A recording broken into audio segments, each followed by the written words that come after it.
के समय तक रुक सकते हैं। वैसे संतों के लिए तो किसी गृहस्थ के यहाँ एक टाइम से दूसरे टाइम न रहे, ये विधान है। लेकिन वर्षा काल में ये बताया, ये नियम बनाया गया है कि वर्षा में संत जब कहाँ जाएंगे तो किसी गृहस्थ के यहाँ उसको चातुर्मास कहते हैं। तो हमारी मैया जिन ब्राह्मण देव के यहाँ वो चौका बर्तन का काम कर रही थी, उन्हीं ब्राह्मण देव के यहाँ संत लोग चातुर्मास व्रत करने आए थे। तो और मैं तो था छोटा सा ही, 4-5 साल का, लेकिन उन्हीं संतों के साथ में बैठने उठने लगा। अब संत लोग जब कथा सुनावे, सत्संग करें तो हमको बड़ा अच्छा लगे। और संतों का जब चातुर्मास व्रत पूर्ण हो गया और वो जाने लगे तो कहा बाबा मैं भी चलूँगा साथ में। तो संत जन बोले बेटा तू मेरे साथ चलेगा तो तेरी मैया क्या कहेगी? इतने दिन तक इनकी सेवा की, बनाई खिलाई, चौका बर्तन की, और ये देखो जाते समय मेरे बेटे को भी ले जा रहे हैं। तो बेटा मैं तुमको उपदेश देता हूँ, मंत्र देता हूँ, तुम यही घर में ही रह करके मंत्र जाप करो, और फिर जब तेरी मैया पधार जाएगी तब चले आना हमारे बताए हुए मार्ग पर अभी नहीं। तो मंत्र क्या देते हैं? मातृदेवो भव, पितृदेवो भव, ये बता दें। माता पिता ही देवता हैं, किसी तीर्थ में जाने की जरूरत नहीं है। अगर आप अपनी माता की भली भांति सेवा कर लिए तो कहा गया सर्वतीर्थमयी माता। और माता को रोटी लक्ष्मी चारपाई पर पड़ी छोड़ करके आप गया जगन्नाथ चारों धाम कराइए तो कोई फायदा नहीं। तो बेटा तुम माता की सेवा करो। अब पिता तेरे सभी देवताओं के समान, सर्वदेव पिता। अब पिता की सेवा करने से मानो आप सभी देवताओं की पूजा कर रहे हो। तो अभी मत चलो बेटा, मैया जब पधार जाए तब आना। ठीक है बाबा। अब मन तो नहीं लग रहा है देवर्षि नारद का, लेकिन अकस्मात एक दिन नारद जी कहे मेरी मैया गोधूली बेला में सायंकाल अंधेरा होने लगा, मेरी मैया गौ दुहने के लिए जा रही थी। तो अंधेरा होने के कारण मेरी मैया का पैर एक विषधर सर्प पर पड़ गया। सर्पो अदसत्तस्या तेन सा निधनम गता। मेरी मैया को काले नाग ने डस लिया और मैया की मृत्यु हो गई। जब ये समाचार सुना तो मेरी एक आंख से तो गर्म आंसू निकले और दूसरी आंख से ठंडे आंसू निकले। तो ठंडे आंसू क्यों, गर्म आंसू क्यों? एक ही समय में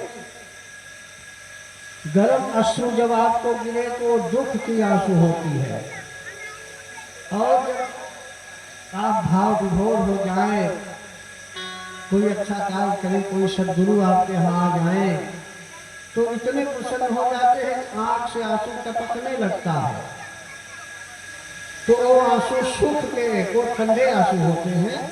तो दोनों आंसू मेरे इसलिए टपके कि एक तो मैया पधार गई इसलिए दुख था, तो गर्म आंसू, और दूसरा ठंडे आंसू इसलिए निकले कि भगवान के भजन में मैया तो बाधा थी। बाबा बता के गए थे जब पधार जाए तब आना।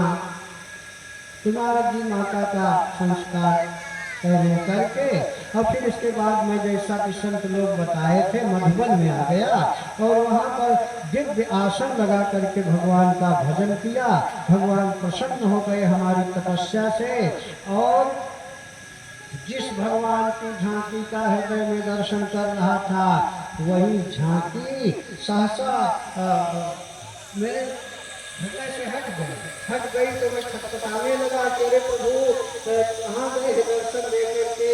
जब खूब परेशान हुआ तो आकाशवाणी हुई कि दुख है, इस जन्म में मुझको नहीं प्राप्त कर सकते हो।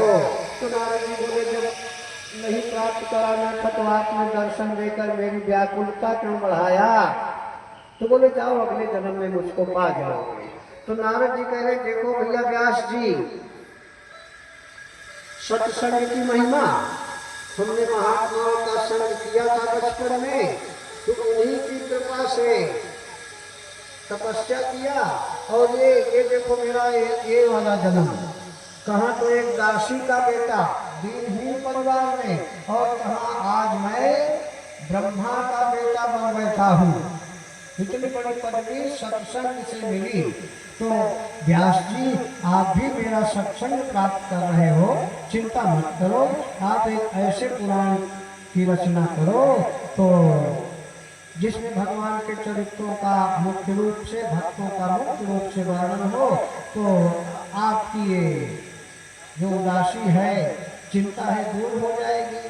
अब नारद जी व्यास जी को 4 श्लोकों वाला भागवत बताए और बता करके नारद जी चले गए। अब सौनक जी कह रहे गुरु जी, जब नारद जी चले गए तब फिर व्यास जी ने क्या किया? तो कह रहे उन्हें जो 4 श्लोक का उपदेश दे के गए थे, यानी गुरु जी आपके कान में तो रामे नाम फूटते हैं, छोटा सा मंत्र तो बताते हैं, लेकिन आप गुरु में श्रद्धा रखोगे तो वही छोटा सा मंत्र आपका बहुत बड़ा ज्ञान का भंडार भर देगा। लेकिन विश्वास हो तब। तो व्यास जी नारद जी को गुरु माने, विश्वास किए और फिर उन्हीं 4 श्लोकों को 18,000 श्लोकों में परिणत कर दिया और रच दिया एक दिव्य पुराण, श्रीमद् भागवत महापुराण।